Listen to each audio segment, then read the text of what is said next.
Boa noite, sou o Thiago Moreira e vou apresentar o seminário aqui referente ao artigo cujo título é A Rede Ferroviária Federal S.A. entre 1969 e 1993, um estudo empírico.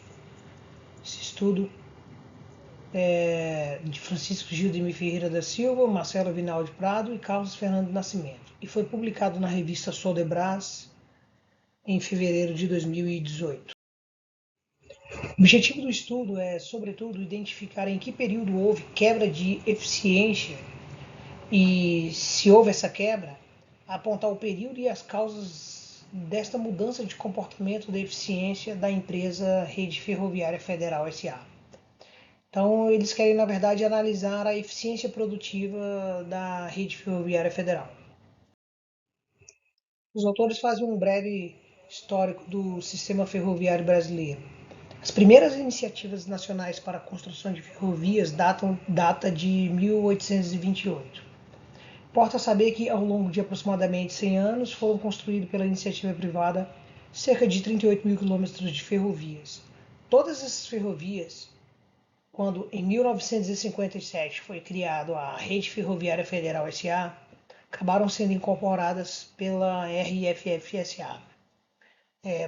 A empresa, após a criação, teve basicamente dois períodos áureos. Na década de 60, especificamente 1964 e 1967, a RFFCA ela fez melhoramentos de ramais economicamente viáveis e também desativou alguns que não eram rentáveis. Com isso, conseguiu expandir a densidade média do tráfego na malha em 24%.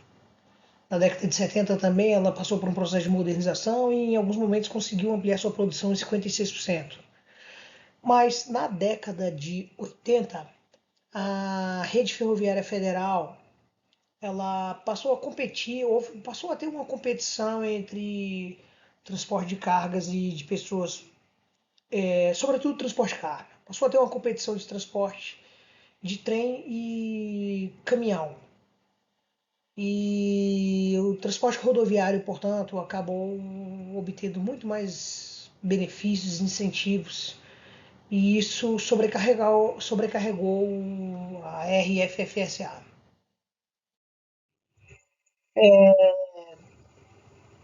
Então, a partir da década de 80, a empresa começou a conviver com elevação nos custos, com passivo trabalhista, e isso conduziu a uma ineficiência. Diante desse quadro, a empresa foi incluída em um programa nacional de desestatização, cujo objetivo era aumentar a eficiência operacional na prestação dos serviços. E isso aconteceu mesmo a empresa sendo responsável pela prestação do serviço público de transporte de ferroviário de carga no Brasil. Porque antes disso, já havia sido instituído o plano de desligamento, dos funcionários e também o transporte de passageiro tinha sido transferido para a CBTU. É, mas sobre esse processo de desestatização, os autores destacaram dois achados sobre o tema. Um é o de que, após o período de desestatização, o transporte ferroviário ele não apresenta grandes ganhos de eficiência como se supunha. Não apresentou grandes ganhos de eficiência como se supunha. E também tem autores como, por exemplo, Silva, que mostram que o investimento só gera ganhos de produtividade com uma defasagem de 9 anos, no caso brasileiro. Isso significa que mesmo as empresas ferroviárias fazendo investimentos corretos, os resultados desses investimentos só aparecem depois de 9, 10 anos. Bom, então, para atingir o objetivo do estudo, o método para analisar a eficiência da rede ferroviária federal é através de um teste de quebra estrutural. E os autores debatem sobre o teste de Shaw e a abordagem de variável dummy para testar se uma função muda de um período para outro. Eles comparam, inclusive, as vantagens e desvantagens, as diferenças de teste Shaw e da abordagem de variável dummy.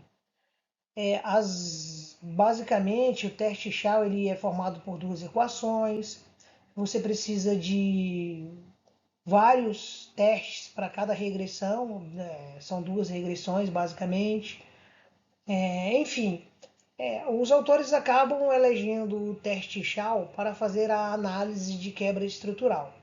E eles indicam, inclusive, que há outros testes. Porém, eles escolhem e elegem o teste de Shao, inclusive com o argumento de que já foi aplicado ao setor de transporte. O teste Shao ele verifica se há uma quebra de estrutura no período referente à análise. Então, ao longo de uma série temporal, esse teste verifica se há uma quebra de estrutura, se há mudanças entre o período posterior à quebra estrutural e o período anterior. A hipótese nula, o H0 no teste Shao, é a ausência de mudança estrutural, portanto. E a hipótese alternativa é a presença de mudança estrutural, na data delimitada como período de quebra. A equação do teste de Shao é uma equação, são duas equações. A primeira é uma equação, uma regressão geral, né? E a outra é uma regressão linear derivada. Acho que o termo não é derivada. Mas o y nesta equação é a variável dependente. E o beta é o coeficiente do modelo, o x aí é a variável independente, e esse E no final aí ele é uma variação da variável dependente de y. E o alfa é o coeficiente do modelo para o subconjunto de dados, depois da quebra. Bom, a metodologia e aplicação do estudo, ela envolve análise de estatística de dados e análise de quebra nas estruturas das variáveis. O período de análise de toda a série temporal é de 1969 a 1993, a base de dados é do Banco Mundial e de professores da Universidade Católica de Brasília. Os principais variáveis consideradas envolvem dados de pessoal, capital e investimentos realizados. Trata-se de uma metodologia empírica, com 3 períodos antes e depois para verificar mudanças estruturais. Resultados. Bom, as variáveis dependentes que mais tiveram variação, dentre 9 variáveis, foram 3.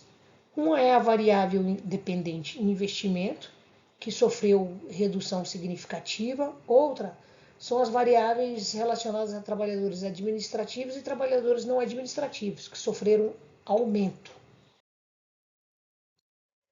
Nessa figura, podemos observar que as 3 variáveis consideradas sofreram grande impacto entre 1980 e 1985. Então, os investimentos caindo e mão de obra crescendo. Das 9 variáveis, os autores eles identificaram que várias não tinham quebra. Então elas não foram consideradas, porque se tivessem sido consideradas, elas eliminariam o indício de mudança de estrutura. Não haveria quebra, consequentemente não haveria razão de estudar, de ter elaborado o artigo. Então eles consideram somente 2, não 3 variáveis conforme está digitado aí. Eles consideram somente 2 variáveis. Somente 2 variáveis foram selecionadas para o teste de quebra estrutural.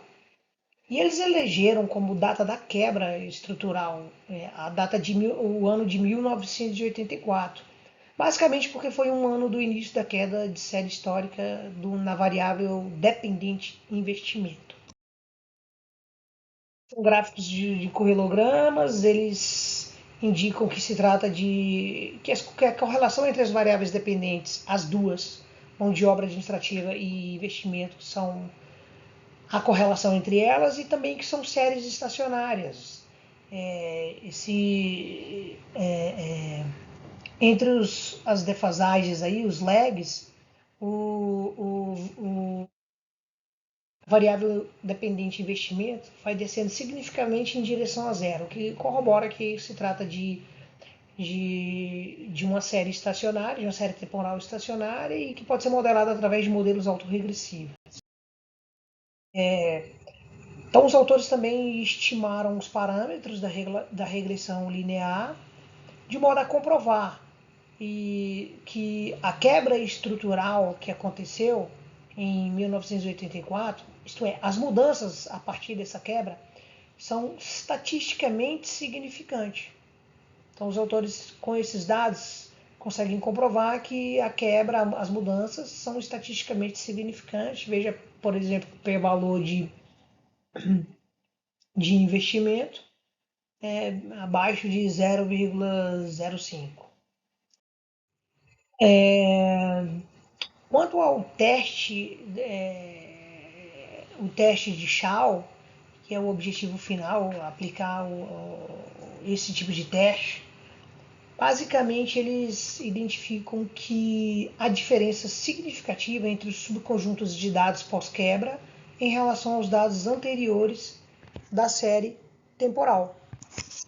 Por exemplo, circulado aí, a principal mudança é em relação à mão de obra administrativa. Nesse período, a rede tinha 44 mil empregados e a despesa desses empregados representava 70% do seu faturamento.